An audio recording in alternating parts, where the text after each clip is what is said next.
filming that one, so the last video. So I hope that you're all doing amazing today.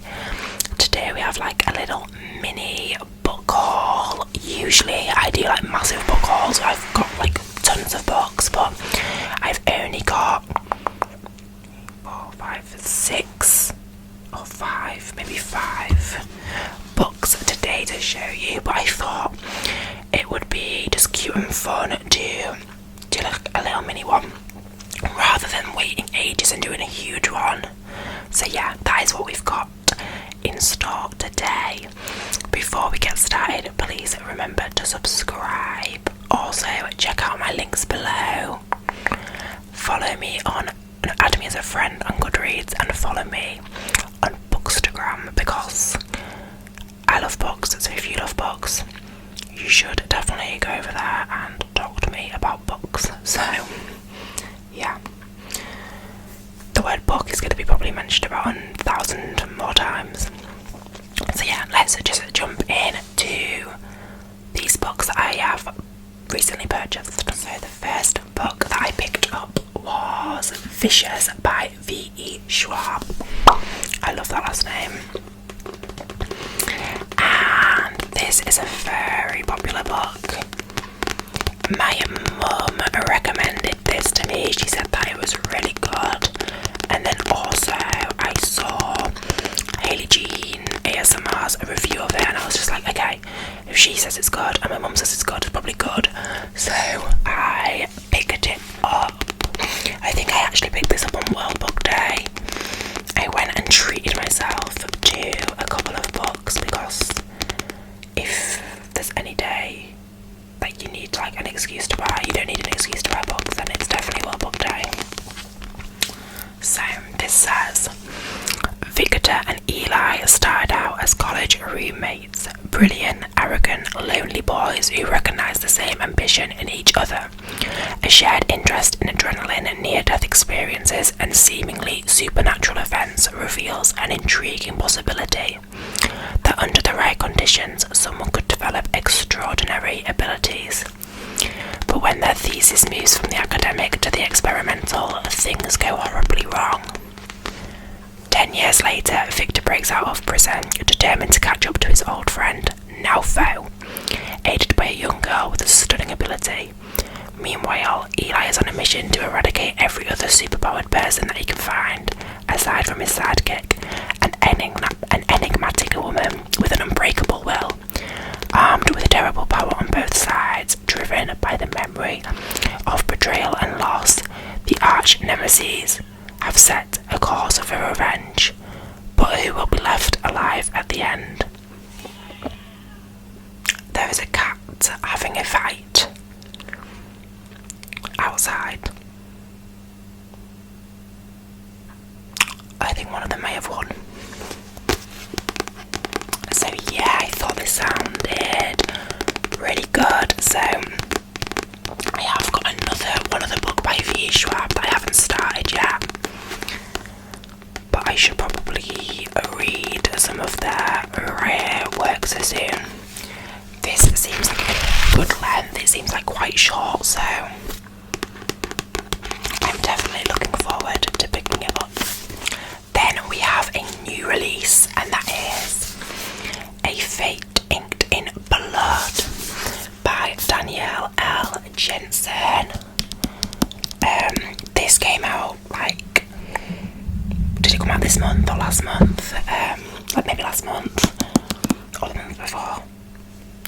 It's come out very recently, and I saw loads of reviews on it, and I read the back and I was like kind of interested, but the more that I saw people loving it, I was like, okay, let me just go pick this up, and let me pick it up whilst the special edition is out. So this is the Waterstones exclusive edition, and it has the runes on the hardcover, so it is gorgeous. Gorgeous. And it is a fantasy, which I think is by Norse mythology. This is what it says.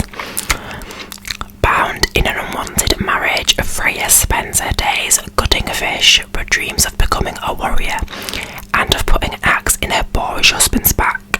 Freya's dream abruptly becomes reality when her husband betrays her to the regent's Jarl, landing her in a fight to the death against his son.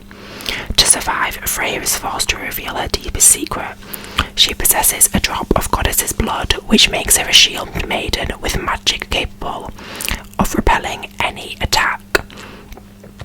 And it's been foretold that such magic will unite the fractured nation of Scarland beneath the one who controls the shield maiden's fate. Believing he's destined to rule Scarland as king, the fanatical Jar binds Freya with a blood oath and orders her husband's son to protect her from their enemies. Desperate to prove her strength, Freya must train to fight and learn to control her magic, all while facing perilous tests set by the gods. The greatest test of all, however, may be resisting her forbidden attraction to him. If Freya succumbs to her lust for the charming and fierce warrior, she risks not only her own destiny, but the fate of all the people she was sworn to protect. And this is the first in the saga of the Unfated. So, I'm guessing it's going to be, if not a duology, a series.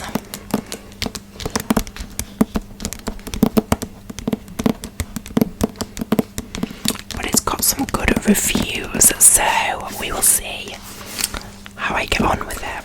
I then picked up My Dark Desire by L.J. Shen and Parker S. Huntington. So, this is in the same series as My Dark Romeo, which I read in January. If you watch my January wrap-ups, you'll see in my review on that book, it was fucking unhinged, to say the least. I think I gave it 3 stars. It was like fun, but it was fucking unhinged. So this is the new one. What I will say is these covers, like the covers that they have for these books, are fucking gorgeous. They are so beautiful. And this one is so that one obviously was like Romeo and Juliet. This one is Cinderella. And it says, the task was simple: sneak into Zachary's son's closely guarded manor, retrieve my pendant, slip out. Problem number 1, America's most unattainable bachelor caught me. Problem number 2, he decided to keep me as the help. Zach's son's winter may be the coldest I've ever felt, but he makes my skin burn. Reserved, calculated, and savagely cruel, he thrives on the weakness of others. Little does he know, he just met his match. He may be American royalty, but this peasant will rise to become queen. So these are like spicy romance books with very morally grey male main characters. And like I am expecting to be taken. Why can't I speak today? I am expecting to be taken on a wild ride with this again. Like their writing, some of the things they come out with are just like hysterical. So yeah, we'll have to pick this up to see how the series continues. They are standalone books,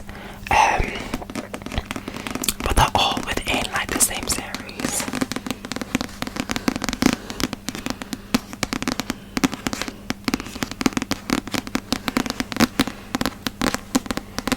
So we will see how this goes.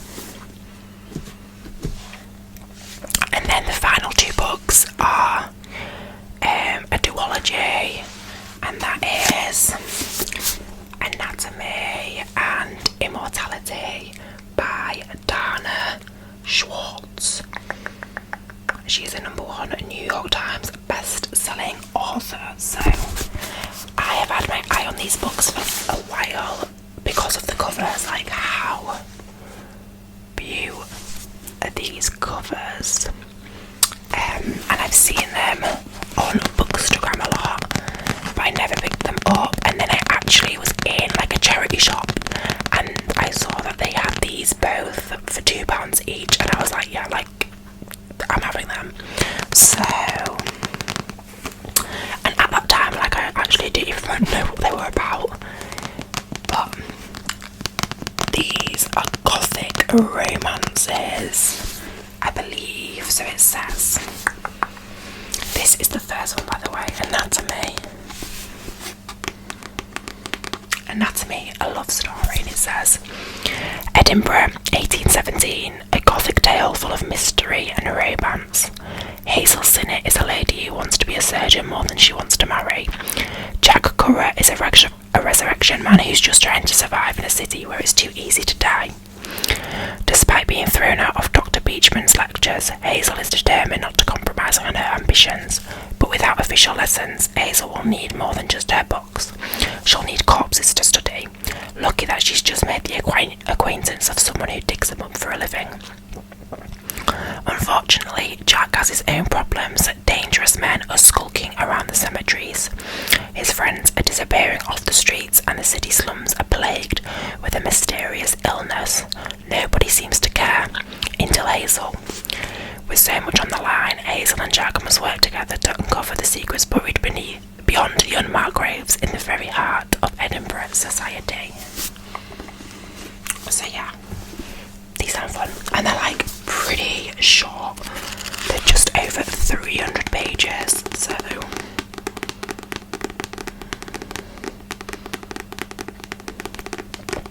they hopefully will not disappoint. So yeah, that is the mini book haul.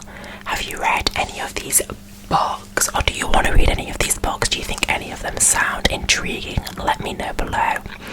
But I will see you on Wednesday.